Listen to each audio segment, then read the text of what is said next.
So you want to lose weight without tracking calories, but you're not really sure where to start? Well, I'm going to run you through 5 simple habits that will make losing weight feel easy without tracking a single calorie. And if you're new around here, hi, I'm Holly. I lost 50 pounds through building better habits. So if you'd like to know more about how to do that, then you should hit that subscribe button. Let's get into the habits. So first off, let's get one thing clear. Even if you're not tracking calories, your body still is. That means calories in versus calories out still applies, even if you don't know the exact number of calories in. So it would be worth knowing how many calories that you should be eating in order to lose weight before we go into this, because that knowledge is power. Even if you're not going to track your calories, knowing how many calories would be your calorie deficit, well, that'll help you out. And if you don't know what that number is for you, then there's a link in the description box to my free calorie calculator. You can work it out there and then come back to this video. And if you've never tracked calories before, and that's because you don't know what you're doing, and the reason that you don't want to track calories is because, well, you've never done it before, I'd actually advise starting there and tracking calories. This is going to give you the skills and the awareness that you need to make the most out of the next 5 habits that I'm going to talk about. But if you have tracked calories before and you've decided, okay, I just don't want to track calories this time, then let's get into habit number 1.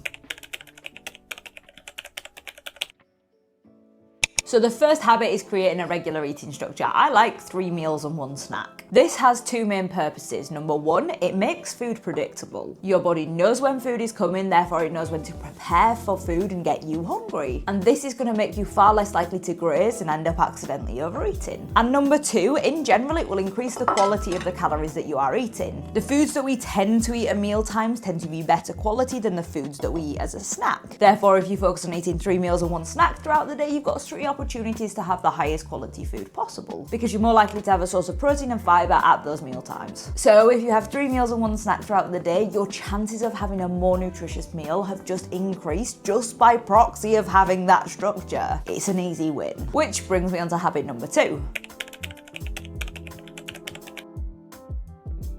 At those meal times, you're going to build your plate. 50% of your meal wants to come from fruit, veg or salad. 1/4 of your plate wants to come from protein, and 1/4 of your plate wants to come from carbohydrates. If you can do this as close to every meal as possible, remember we're not after perfection here, that means you're going to be getting enough protein to support the weightlifting that you're hopefully doing and make sure that you stay fuller for longer. You're getting in enough fruit and vegetables that you're actually getting in enough fiber, which is also going to help you stay fuller for longer, as well as make sure that you've got microbiomes in a good spot. And as a little bonus habit into that, if you can make sure that you're eating the rainbow across the week, so eating a fruit, veg, salad item or plant item from each colour of the rainbow, that's going to make sure you're getting in a wide spectrum and a wide diversity of plants. Again, great for the gut microbiome. I'd recommend keeping a track of that in your notes app just to check that you're hitting that spectrum each week. And finally, you're also going to get carbohydrates on your plate, and those are going to help with your energy levels. So on to habit number 3.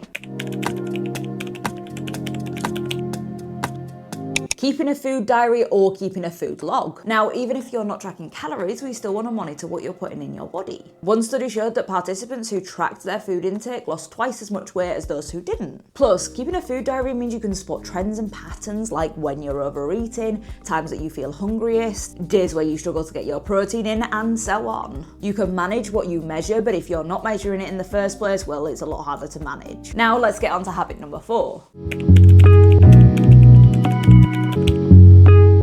Eating until you're 80% full. Your brain doesn't live in your stomach, which means there's a delay between you eating food and actually feeling full. That delay is usually about 20 minutes. So if you can eat until you're 80% full, chances are you're 100% full, but your stomach to brain connection isn't quite caught up yet. Now, this does require you to understand what fullness is, and that's a skill. So don't worry about being perfect with this at the start. If you've never tracked your hunger and fullness before, you just need to start there and, well, get curious. Chances are the only times you've ever really noticed is when you're either really hungry or when you're really full. So starting to learn what 80% feels like is going to be a new thing to learn. A few bonus tips so that you can execute this habit best. Eat without distractions, put your phone away, don't watch TV, and just focus on the meal. This means your brain can actually register what's going on and the fact that you're actually eating. Slow down your eating. You might have heard the advice, chew your food 20 times. I think that's personally a little bit excessive and not really necessary, but you do want to slow down the amount of time that you are taking to eat. That will help your brain register the fact that you're eating and catch up with that fullness, making it a lot easier to eat until you're 80% full. So how do we know if all of this is working and it's actually helping you to lose weight? Well, that brings me on to habit number 5. monitoring your progress through daily weigh-ins. This is so that you can collect data, look at it like a scientist, and observe the trends over time. Now, if you're following these habits and the scale is trending down after a period of about 2 weeks, that's it, you're in a deficit, keep going. If not, the first thing that you want to check is how consistent are you being with these habits. If we're not tracking calories, we're already going into this a little bit blinder than we otherwise would be. So we need to make sure that we are being consistent with these habits. So if you're not doing them at least 80% of the time, then we want to address that first. This is an adherence issue or a consistency issue, not necessarily an issue with the habits themselves. But if you are sticking to those habits consistently, then it might be the case that you're not actually in a calorie deficit. And as we said, even if you're not tracking calories, your body still is. So then what I'd recommend doing is tracking your calories for 2 weeks and using these habits at the same time. You'll probably find a few places where you can adjust your food within that 2-week period, and then all you need to do is rinse and repeat into the future without tracking. And even if you do want to track calories, all of these habits are still going to be useful because, well, they're the habits of someone who can lose weight and keep it off. And if you want to stop tracking calories in the future, then, well, these skills are going to be useful as well. So let me know what your favourite habit was in the comments, and if you want to keep hanging out, then I'd recommend you check out this video next.